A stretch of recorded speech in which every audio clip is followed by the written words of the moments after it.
How's it going, everyone? It's Ben Foggins, Media Corner, back again with a brand new video for today. Welcome back to the movie review, aka After I Saw review video for today.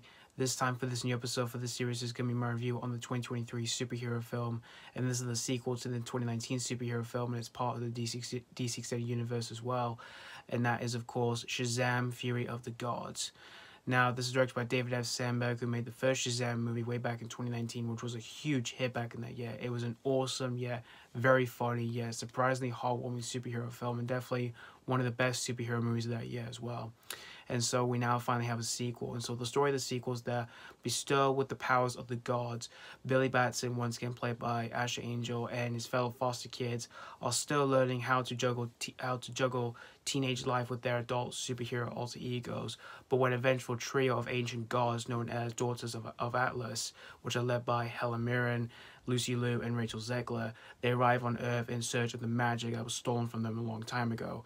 And so it's basically up to Shazam, once again played by Zachery, Levi, and his allies who get thrust into a battle of their superpowers, their lives, and the fate of the world. So that's pretty much the story of Shazam! Fury of the Gods. Now, I was really excited for this movie. I really enjoyed the first Shazam movie back in 2019. I thought it was an awesome, very funny, surprisingly heartwarming superhero movie. It's definitely one of my favorite superhero movies of that year.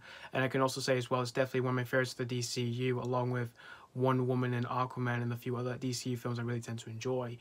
And after a couple of days when I first saw the first movie, I heard that straight away that we were officially going to get a sequel. And once after I heard about it, I was really excited for it because I was looking forward to seeing what this one was going for after the events of the last movie. And it was great to see, everyone coming back to do this movie. Zachery, Levi, Jack Dylan Grazer, and everyone else who were in the first movie, as well as for David F. Sandberg coming back in the director's chair to direct the next Shazam movie. But what really excited me the most to see this movie was the new additional cast members. Like, you've got Helen Mirren, who's one of my favorite actresses, Oscar winner. She's a really great actress. No matter what she's in, she always manages to deliver, really great performances. And you have Lucy Liu, which I think she's a really talented actress. And you also have Rachel Zegler, who I think she's really talented, and I really loved her in the West Side Story remake back in 2021. I thought she was amazing in that movie, and I was really looking forward to seeing what she was going to do in this movie.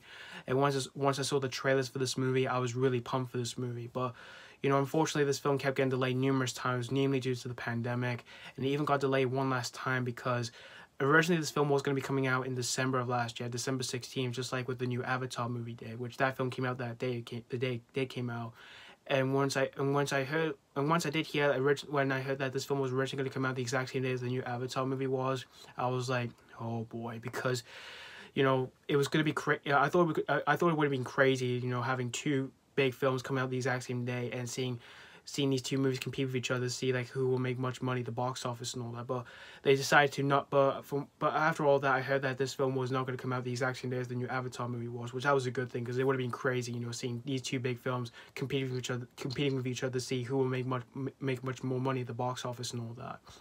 And so they decided to release this movie this year in March and all that.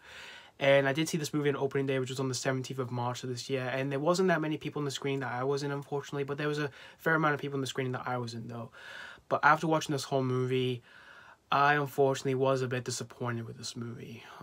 This one, unfortunately, wasn't as good as the first Shazam movie. Is it a bad film? No. I don't think this is a bad film. I did enjoy it, but it didn't really meet my expectations, though, because I was hoping this was going to be bigger and better than the first film. It is bigger than the first one, but unfortunately, it is not as better as the first Shazam movie, unfortunately. Even though this film does have its flaws here, there was some stuff I did find myself enjoying with this film along the way. Like, Zachery Levi, for the most part, is still fun and likable as Shazam. He's really fun watching the action scenes, and he's also really funny when it comes to him providing jokes in this movie. And as for everyone else who were in the first movie, like you've got Asher Angel as Billy Batson, he's really good and he's also really funny as well. And Jack Dylan Grazer as Freddie Freeman, I thought he was really funny like he was in the first movie. And as for everyone else, like the foster family, like you've got the parents and the other kids, I thought they were really good and yet also really funny at the same time. And you also have Djimon, Hounsou, who was in the first movie, who played the wizard.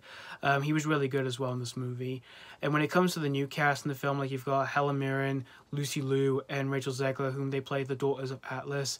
They were very good in this film for being these new villainous characters here, for being really menacing and really badass in this movie. And when it comes to the direction by David F. Sandberg, I thought he did he did a solid job directing this film for like the action scenes, which the action scenes in this film are pretty fun for the most part, especially towards the finale of the film, which I thought the finale was really fun. And when it comes to the humor in this film, I thought the humor was pretty entertaining for the most part and all that. However, the biggest issue I do have with this film is that this film completely lacks the depth of what the first film was like, because, you know, the first film was known to be, you know, a really awesome, yet very funny, yet surprisingly heartwarming superhero movie. But this film, it kind of lacks some of that here, because this film lacks some a bit of, like, this film lacks a bit of charm on what the first film was like, because, you know, the first film was just overall a lighthearted, yet very funny superhero movie. But this film, it just completely lacks that, even though there's a little bit of that in this film, but there isn't a whole lot of that in this film, which I found that disappointing.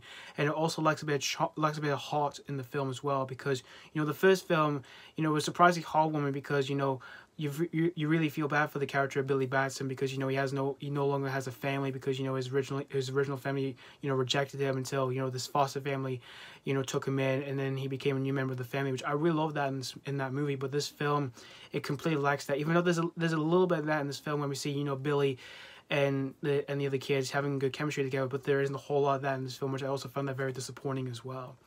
And another issue I did have with this film is that this film has an unbalanced tone, because there are times where this film tries to be serious, and there are times where it's trying to be like the first film, where it's trying to be, you know, a lighthearted yet very funny yet exciting superhero movie and all that.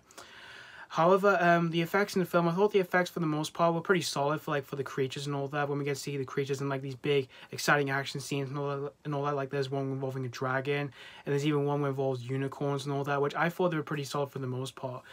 And when it comes to the story for the film, it's not bad overall, even though this film does have a few plot lines here and there in this film, which when it came to some of those in this film, I kind of felt some of them were a bit unnecessary to be put into this film and all that, which that's another issue I did have with this film. But overall, in the end, guys, Shazam! Fury of the Gods, like I said, I did enjoy this film, but I was a little bit disappointed with this film. I could definitely say it is bigger than the first film, but it's just overall not as better than the first film overall.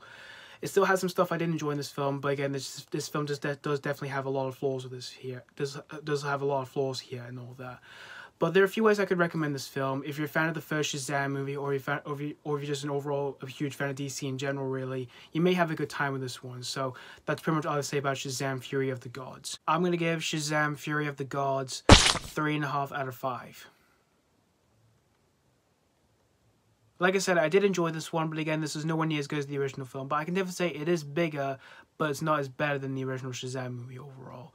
And despite its flaws, I did manage to get some stuff out of this film to make myself have an enjoyable time with this new superhero film, instead of having a really bad time with this new superhero film overall.